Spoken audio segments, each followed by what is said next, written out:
अस्सलामुअलैकुम दोस्तों, मैं हूं आपका होस्ट अरशद अली और आप देख रहे हैं इनिको टीवी। दोस्तों, आज की वीडियो के अंदर मैं आपको बताऊंगा कि अभी सऊदी अरब के लिए डिमांड आई थी अल बुराक कंपनी की।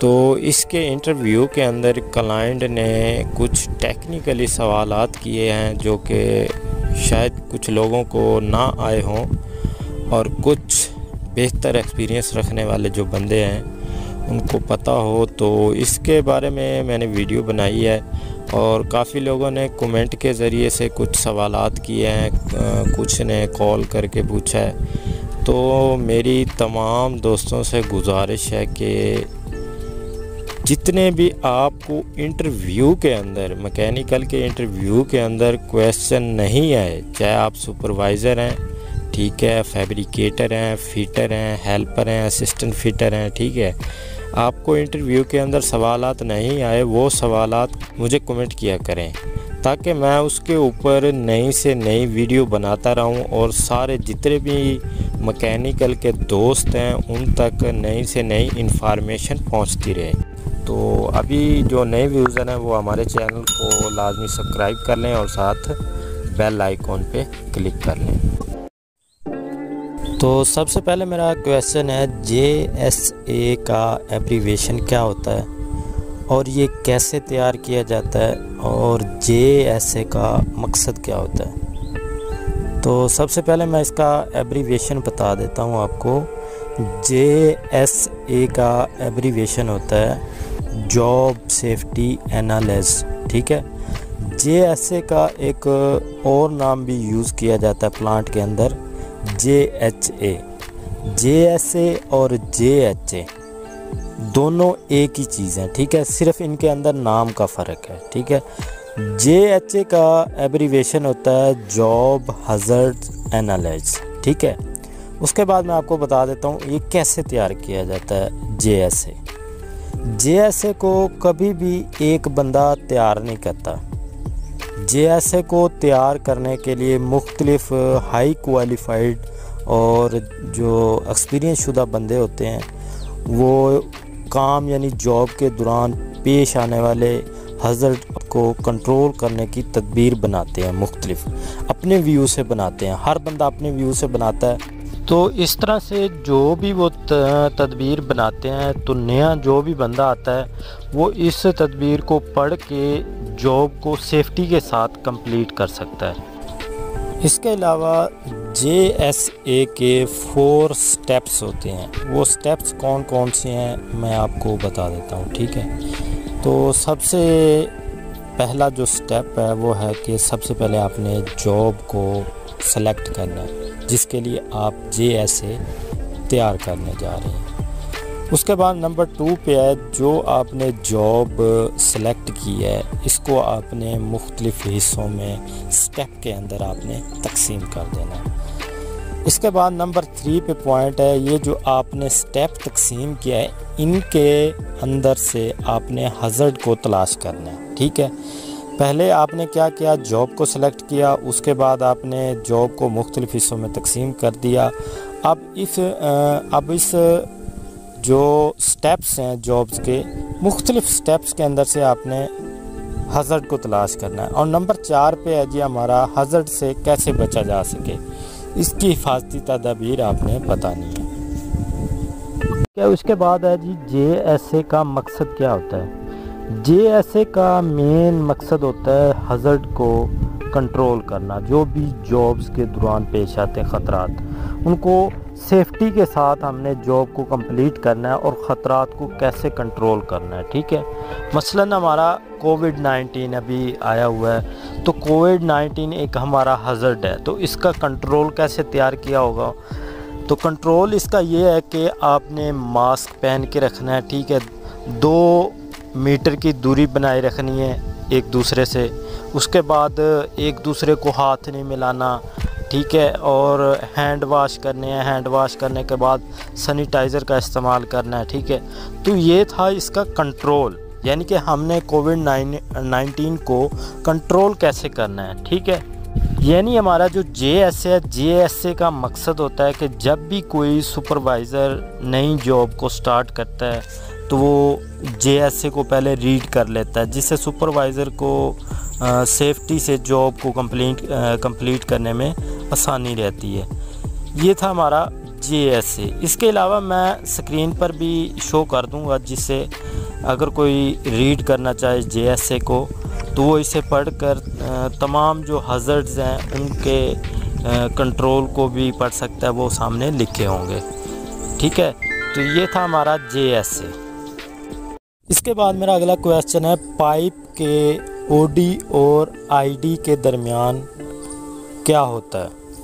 ये अभी जो अल बुराक के इंटरव्यू हुए हैं, तो इस इंटरव्यू के अंदर क्लाइंट ने बार बार फैब्रिकेटर हजरात से यही क्वेश्चन पूछा है और कई बंदों ने जवाब दिया है, लेकिन वो जवाब भी ठीक था, लेकिन इसका जो ऑथेंटिक जवाब था वो मैं आपको बता देता हूँ। तो जो मुख्तलिफ यानी फैब्रिकेटर हजरात ने बताया, वो बताया कि पाइप के OD और ID के दरमियान थिकनेस होती है, लेकिन जो इंटरव्यूअर था उसने कहा है कि आपका जवाब गलत है। ठीक है, तो इसका राइट आंसर था कि पाइप के OD और ID के दरमियान NPS होता है, यानी नॉमिनल पाइप साइज़। ठीक है, यानी कि हमारा 4 इंच का पाइप है, तो 4 इंच है जो ये हमारा नॉमिनल पाइप साइज़ है। अगर हमें पता है कि 1 इंच के अंदर 25.4 mm होते हैं, अगर हम 25.4 को 4 से मल्टीप्लाई करें तो हमारा 114 mm नहीं बनता, जो कि हमारा 114 mm क्या है, हमारा OD है पाइप का। तो पाइप का OD अगर 114 mm है, ID इससे कम होगा, तो 4 इंच क्या है, 4 इंच हमारा NPS है। ठीक है, अक्सर आपसे NPS पूछा जाता है और आपने OD बताना होता है। तो ये था हमारा पाइप के OD और ID के दरमियान क्या होता है। इसके बाद मेरा क्वेश्चन है, पाइप लाइन के अगर 2 फ्लंज की अलाइनमेंट आउट हो गई है तो आप फ्लंज के होल मैच या ओवरलैप कैसे निकालेंगे। अगर हमारा फ्लंज छोटा है, मसलन 4 इंच या 6 इंच का है, तो इसके होल को मैच करने के लिए हम स्पड स्पैनर या होल बारी का इस्तेमाल करके बोल्ट डाल लेंगे। और याद रहे, अगर आप बोल्ट डाल रहे हैं तो किसी भी बोल्ट को टाइट नहीं करना। ठीक है, थोड़े थोड़े आपने लूज़ रखने हैं। सारे बोल्ट डालने के बाद आपने क्रॉस वाइज बोल्ट टाइट करते हुए दोनों फ्लंजेस के आउटसाइड की जो ओवरलैप है उसको आपने निकाल लेना है। इसी तरह अगर हमारा पाइप लाइन बड़ी है तो इसके फ्लंज में अगर ओवरलैप की वजह से बोल्ट फंस गए हैं या बोल्ट नहीं डल रहे, तो इसके लिए डावल पिन का इस्तेमाल करते हैं। ये मुख्तलिफ फ्लंजेस के होल साइज़ के मुताबिक मुख्तलिफ साइज़ में मौजूद होती हैं। डावल पिन को दोनों फ्लंज के होल में डाल के हम हैमर की मदद से चोट लगाकर ओवरलैप को निकाल लेते हैं। और याद रहे, जब भी आपने डावल पिन को होल के अंदर डालना है तो डालने से पहले आपने क्या करना है जी, उसके डावल पिन के ऊपर आपने ग्रीस वगैरह या माली कोट लगा लेना है, ताकि जब अंदर होल के अंदर जाए तो ये फंस ना जाए। बाज़ औक़ात ये डावल पिन होल के अंदर फंस जाती हैं तो ये बड़ी मुश्किल से निकलती हैं। ठीक है, तो ये था हमारा ओवरलैप निकालने का तरीका। ओवरलैप आप बोल्ट डालने के बाद आप उसके ऊपर कोई बिल्कुल फ्लैट चीज़ है उसके ज़रिए से या राइट एंगल की मदद से दोनों फ्लंजेस के ऊपर रख के आप ओवरलैप को निकाल सकते हैं। इसके बाद मेरा अगला क्वेश्चन है, JRP पाइप लाइन में JRP का एब्रीवेशन क्या होता है, ये लाइनें किस मकसद के लिए इस्तेमाल की जाती हैं और इनका जॉइंट कैसे लगता है। ठीक है, तो सबसे पहले मैं आपको बता दूं कि JRP का एब्रीवेशन क्या होता है।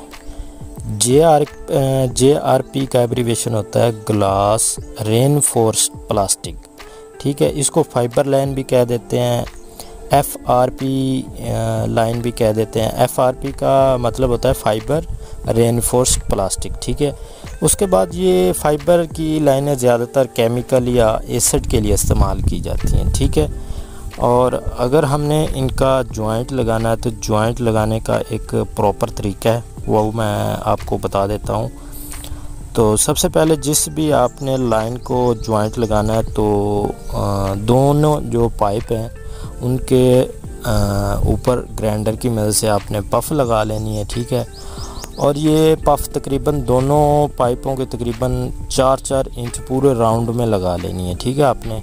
उसके बाद आपने एमरी पेपर की मदद से जो आपने पफ लगाई है ग्राइंडर की मदद से इसको मुलायम करना है आपने, ठीक है। उसके बाद क्या करना है जी, आपने मखसूस एक केमिकल का मिक्सचर होता है वो आपने तैयार करना है। ये मिक्सचर बहुत ही हमारा गाढ़ा होता है, एक किस्म का एक गिल्लू होता है, ठीक है।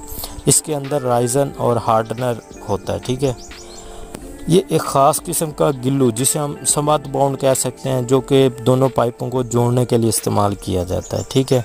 इसके बाद एक मखसूस रेशों वाला कपड़ा होता है जो इस पाइप के ऊपर हम साथ साथ लपेटते रहते हैं और साथ साथ ये जो गाढ़ा मिक्सचर तैयार किया गिल्लू सा, इसको बुरश की मदद से हम लगाते रहते हैं। तो पूरा ये तकरीबन हम साथ साथ लपेट के 3-4 इसके राउंड मार लेते हैं कपड़े के, ठीक है। उसके बाद ये जब मुकम्मल हो जाता है तो इसको हम 4-5 घंटे के लिए इसको खुश्क होने के लिए रख देते हैं ताकि ये खुश्क हो के मुकम्मल अपना पकड़ कर ले।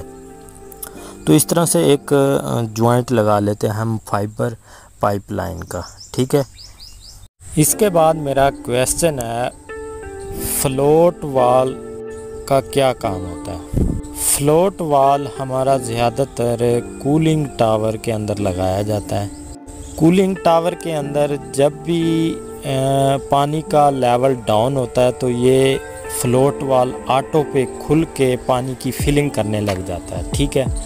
और जब कूलिंग टावर का पानी पूरा हो जाता है, यानी कूलिंग टावर हमारा फुल हो जाता है, भर जाता है, तो ये ऑटो पे पानी की फिलिंग बंद कर देता है। इसके साथ एक बाउल लगा होता है, ठीक है। बाउल के साथ एक राड सा होता है और ये जहाँ पे पानी का फिलिंग होती है उसके साथ कनेक्शन किया जाता है। तो जैसे हमारा पानी डाउन होता है तो बाउल नीचे बैठ जाता है पानी के साथ। जैसे फिलिंग होती है तो ये पानी के ऊपर बाउल तैरता है और ऊपर चला जाता है। ऊपर जाता है तो बंद हो जाता है, जब नीचे जाता है यानी डाउन होता है लेवल तो ये ऑटो पे फिलिंग करने लगता है।